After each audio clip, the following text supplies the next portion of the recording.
Shriram express news, आपली बातमी आपला आवाज। समता पतसंस्थेच्या ठेवींमध्ये 4 दिवसात 3.80 कोटींची वाढ। कोपरगाव सोशल मीडियावर सुरू असलेल्या अफवा व अपप्रचारांना ठेवीदारांनी ठाम नकार देत समता नागरी सहकारी पतसंस्थेवर आपला विश्वास कायम ठेवल्याचे चित्र स्पष्ट झाले आहे। केवळ गेल्या 4 दिवसात संस्थेच्या ठेवींमध्ये तब्बल 3,80,00,000 रुपयांची वाढ झाली आहे। समता पतसंस्थेचे चेअरमन ओमप्रकाश दादापा उर्फ काका कोयटे यांनी सांगितले की संस्थेच्या सर्व ठेवी पूर्णतः सुरक्षित असून समता लिक्विडिटी बेस्ड प्रोटेक्शन स्कीममुळे ठेवीदारांचा विश्वास अधिक दृढ झाला आहे। आज अखेर संस्थेच्या एकूण ठेवी 1,160 कोटी 92 लाख रुपये इतक्या असल्याची माहिती संचालक संदीप भाऊ कोयटे यांनी दिली।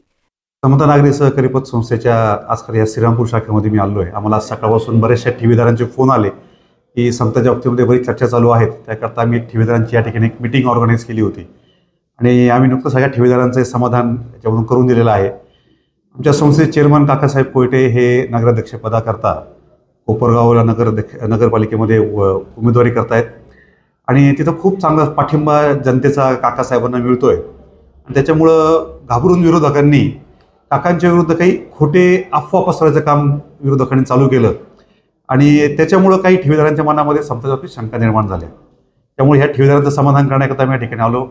वास्तविक बघता ह्या अफवा त्यांनी ज्या समताच्या बाबतीत तयार केलेल्या आहेत ह्या अगदी 100% अफवा आहेत, यात सत्यता काहीच नाही। समतावर एक चौकशी सहकार खात्याची निश्चित लागलेली आहे, परंतु जशी महाराष्ट्रातल्या टॉप 10 पतसंस्थांवर प्रत्येक वर्षी चौकशी होत असते तशी समताची चौकशी प्रत्येक वर्षी होत असते। गेल्या 3 महिन्यापूर्वीच समताची चौकशी झाली आणि सहकार खात्याने नील अहवाल हा समताला दिलेला आहे, तशी ईश्वर चौकशी लागलेली आहे। ह्यात फक्त एवढंच आहे की ह्या चौकशीमध्ये एक त्याला राजकीय बॅकग्राऊंड आहे, कारण जे आमचे थकबाकीदार आहे काही थकबाकीदारांना आमच्या विरोधकांनी संपर्क करून त्यांना सहकार खात्यामध्ये पाठवलं। त्या थकबाकीदारांनी 8 तारखेला सकाळी सहकार खात्यामध्ये समताची चौकशी व्हावी म्हणून अर्ज दिला। वास्तविक सहकार खात्यामध्ये किंवा कुठल्याही सरकारी खात्यामध्ये अर्ज केला तर महिने फाईल हलत नाही, परंतु विरोधकांनी त्या थकबाकीदारांना पाठबळ दिलं, चुकीचं पाठबळ दिलं। सकाळी अर्ज केल्याने संध्याकाळी समताच्या चौकशीची ऑर्डर लागली।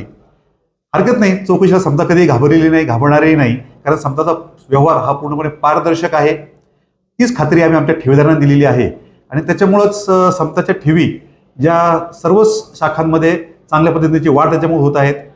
मागच्या 4 दिवसामध्ये समताच्या ठेवींमध्ये तब्बल 3,86,00,000 रुपयांची वाढ सुद्धा झालेली आहे। अशी शंका काही श्रीरामपूरच्या ठेवीदारांना होती, आणि शंकाचे निरसन निवेदनाची दखल घेऊन त्वरित स्वच्छता करून नागरिकांची अपेक्षा पूर्ण केल्याबद्दल आम्ही नगरपालिका प्रशासनाचे आभार मानतो, अशी प्रतिक्रिया त्यांनी दिली। पुढेही स्मारकाची दैनंदिन स्वच्छता व परिसराची नियमित देखभाल सुरू राहावी अशी अपेक्षा संघटनेने व्यक्त केली आहे। शहराच्या सन्मानाशी निगडीत कामात प्रशासनाने दाखवलेली ही वेळेवरची संवेदनशीलता कौतुकास्पद ठरली आहे।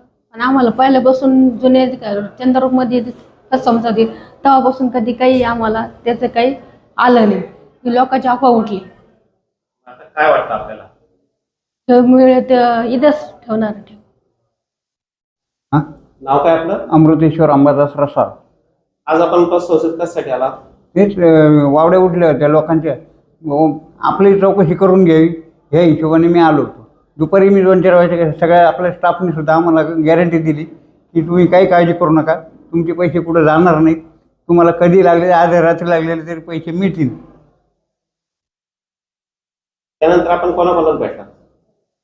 नाही, एक कोयटे साहेबांना फक्त भेटलो, बाकी कोणालाही स्टाफला मॅनेजर यांना त्यांना सकाळी भेटून गेलो, बाकी काही विशेष नाही। ते मग आता आपल्या ठेवी काय सुरक्षित आहात त्या प्रकारनं? सध्या तरी सुरक्षित आहेत आणि आमच्या मालकाच्याच बिल्डिंगमध्ये मी किशोर टॉकीजमध्ये काम करतो, आमच्या मालकाच्याच बिल्डिंगमध्ये हे सगळं आहे। त्यामुळं काय आम्हाला आणि आमच्या स्टाफने सुद्धा मला गॅरंटी दिली की तसं काही हे करू नका, तुम्ही बदलायचा काही विषय करू नका। मात्र ठेवींतील वाढ ही संस्थेवरील ठेवीदारांच्या विश्वासाचे जिवंत उदाहरण असल्याचे नागरिकांमध्ये बोलले जात आहे।